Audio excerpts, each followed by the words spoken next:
बोलिए विष्णु भगवान लक्ष्मी माता की जय। मैं आप सभी को ये बताना चाहती हूँ कि हमारे 2 चैनल और भी हैं। मधुर भजन और आरती के लिए मन राखियो और डेली जनरल नॉलेज के क्वेश्चंस के लिए learning by doing.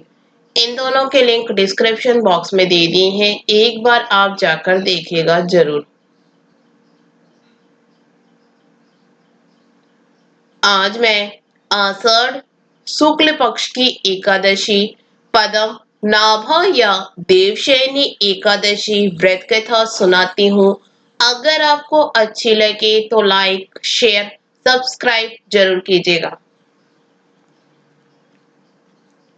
Dharmaraj Yudhishthir ने कहा, हे केशव, आषाढ़ शुक्ला एकादशी का क्या नाम है? इस व्रत के करने की विधि क्या है और किस देवता का पूजन किया जाता है? श्री कृष्ण कहने लगे, हे युधिष्ठिर, जिस कथा को ब्रह्मा जी ने नारद जी से कहा था वही मैं तुमसे कहता हूँ। एक समय नारद जी ने ब्रह्मा जी से यही प्रश्न किया।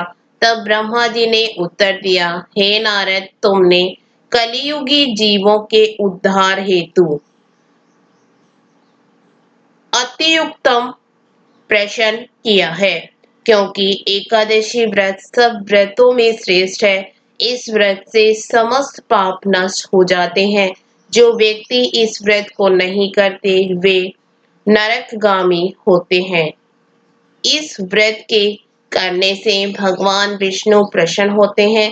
इस एकादशी का नाम पद्म नाभा है। अब मैं तुमसे इस पौराणिक कथा को कहता हूँ, तुम चित लगाकर सुनो। सूर्यवंश में मानधाता नाम का एक चक्रवर्ती राजा हुआ है, जो सत्यवादी और महान प्रतापी था। वह अपनी प्रजा का पुत्र की तरह पालन किया करता था। उसकी प्रजा धन धान्य से भरपूर और सुखी थी। उसके राज्य में कभी अकाल नहीं पड़ता था।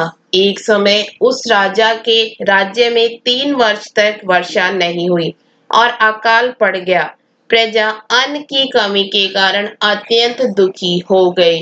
अन्न के न होने से राज्य में यज्ञादि भी बंद हो गए। एक दिन प्रजा राजा के पास जाकर कहने लगी, हे राजन, सारी प्रजा त्राही त्राही पुकार रही है, क्योंकि समस्त विश्व की सृष्टि का कारण वर्षा है।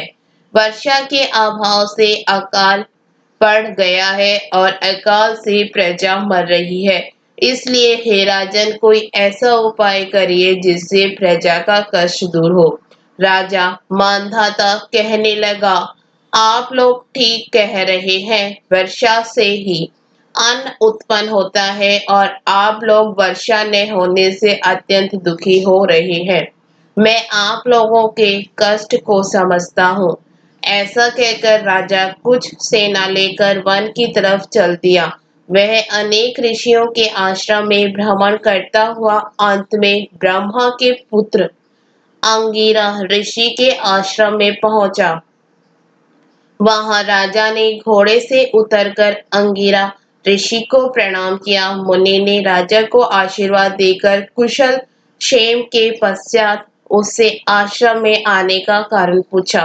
राजा ने हाथ जोड़कर विनीत भाव से कहा, भगवान, सब प्रकार से धर्म पालन करने पर भी मेरे राज्य में अकाल पड़ गया है। इससे प्रजा अत्यंत दुखी है। राजा के पापों के प्रभाव से ही प्रजा को कष्ट मिलता है, ऐसा शास्त्रों ने कहा है।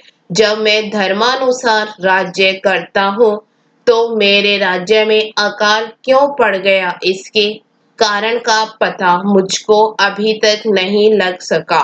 अब मैं आपके पास इसी संदेह के निवारण के लिए आया हूँ। कृपा करके मेरे इस संदेह को दूर कीजिए, साथ ही प्रजा के कष्ट को दूर करने का उपाय बताइए। इतनी बात सुनकर ऋषि कहने लगे, राजन, यह सत्य युग सब युगों में उत्तम है। इसमें धर्म के चारों चरण सम्मिलित हैं, अर्थात इस युग में धर्म की सबसे अधिक उन्नति है। लोग ब्रह्मा की उपासना करते हैं और केवल ब्राह्मणों को ही वेद पढ़ने का अधिकार है। ब्राह्मण ही तपस्या करने का अधिकार रख सकते हैं, परंतु आपके राज्य में एक शूद्र तपस्या कर रहा है। इसी दोष के कारण आपके राज्य में वर्षा नहीं हो रही है। इसलिए यदि आप प्रजा का भला चाहते हो तो उस शूद्र का वध कर दो। इस पर राजा कहने लगा कि महाराज, मैं उस निरपराध तपस्या करने वाले शूद्र को किस तरह मार सकता हूँ? आप इस दोष से छूटने का कोई और उपाय बताइए। तब ऋषि कहने लगे, हे राजन, यदि तुम अन्य उपाय जानना चाहते हो तो सुनो।